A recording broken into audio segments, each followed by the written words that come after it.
জয়, অগ্নিকাণ্ডের ঘটনা কিভাবে ঘটলো আর ক্ষয়ক্ষতির পরিমাণ কেমন, কি খবর আছে আপনার কাছে একটু জানান আমাদেরকে। ধন্যবাদ ফয়সাল। আপনি দেখতে পাচ্ছেন আমরা যে জুটের গোডাউনটি দেখানোর চেষ্টা করছি, একেবারে ভয়াবহ আগুন দেখা যাচ্ছে। একটু আগে বৃষ্টিও হয়েছিল, কিন্তু বৃষ্টির মধ্যেও ভয়াবহ আগুন ছড়িয়ে পড়েছে। যেহেতু জুট কাপড়, তার কারণে এখানে বড় গোডাউন ছিল, এই কারণে এখনো পর্যন্ত নিয়ন্ত্রণে আনা সম্ভব হচ্ছে না বলে আমাদেরকে জানিয়েছেন।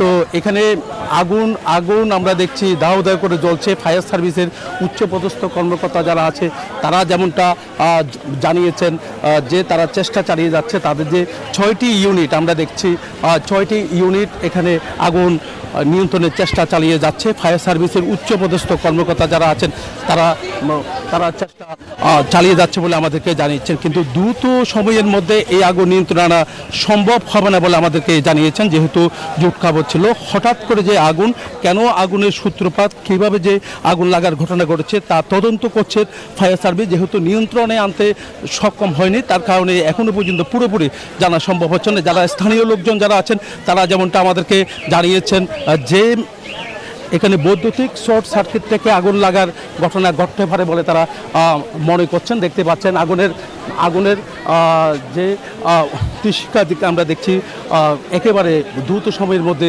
ছড়িয়ে পড়ছে। এখানে আইনশৃঙ্খলা বাহিনী তারও সতর্ক অবস্থানে আছে। দ্রুত সময়ের মধ্যে যে আগুন নিয়ন্ত্রণ আনা তা সম্ভব হচ্ছে না। আমরা দেখাতে যাচ্ছি যে গোডাউনটি দেখতে পাচ্ছেন একেবারে